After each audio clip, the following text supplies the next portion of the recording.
Hello everyone, আমি মানিশা। শুভ নববর্ষে অনেক আন্তরিক প্রীতি ও শুভেচ্ছা। এখানে আমি পালককে সকাল সকাল স্নান করিয়ে আমি নিজে স্নান করে আমার হাজব্যান্ডের দোকানে আর আমার পার্লারে পুজো দিয়ে দিয়েছিলাম। শিলিগুড়ির পুজো মনে মনে দিয়ে দিয়েছি স্টুডিওতে।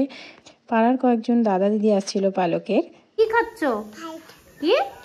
আমার সাথে বাড়ির পুজো দিয়ে দোকানের পুজোতে ঘুরে এসে তারপর পালক কিন্তু দাদা দিদিদের সাথে ভীষণ এনজয় করেছিল। তারপরে তারা চলে যাওয়ার পরে ও খাবার খেয়েছে এবং নাচানাচি করছে, গান চালিয়ে দিয়েছিল ওর বাবা। দুপুরে ঘুমানোর পরে বিকালে উঠিয়ে ওকে একটু পড়াশোনা করিয়ে সুজি খাইয়ে আমরা কিন্তু বেরোছিলাম বাইরে। প্রণাম নিও। নববর্ষ বলে কথা, নতুন নতুন জামা কাপড় পরে বাইরে ঘুরতে না গেলে কি হয়? আমরা তো ছোট থেকে এটাই দেখে আসছি। কি দেখে এসেছি সেটাই আমি পালককে দেখানোর চেষ্টা করি। সকালে উঠে পালককে আমার সাথে একটু পুজো দিয়েছি, তারপর সারাদিন ভালো মতন চলার পরে পালককে নতুন জামা পরিয়ে একটু ঘুরতে নিয়ে যাবো, বাড়িতে একটু ভালো মন্দ খাওয়া আর পড়াশোনা করানো। যে আজকের দিনে যা করবে সারা বছর কিন্তু তুমি তাই করবে। এদিকে নামো, এদিক দিয়ে নামো, এই কোনো দিক। তাড়াতাড়ি আসো। আস্তে আস্তে আস্তে আস্তে। পারবে? আমি ধরবো। পালক কি করছো? পেট্রোল নিচ্ছি। কাদের বাড়ির সামনে আসছি আমরা। বলো তো কি আসবে এখন? এইদিকে তাকাও, এইদিকে।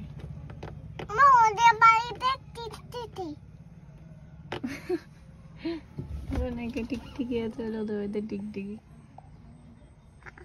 দেখো ওদের বাড়িতে টিকটিকি। টিকটিকি? হ্যাঁ। টান দিয়ে ধরতে হবে। এখন রুষা আসবে।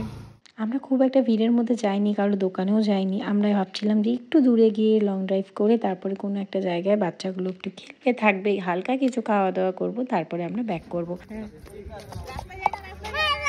আমি খাবো। ওইদিকে চলো, তোমরা এইদিকে যাচ্ছ কেন? ওইদিকে যাও। রুষাকে ঘড়ি পরাই দিচ্ছ?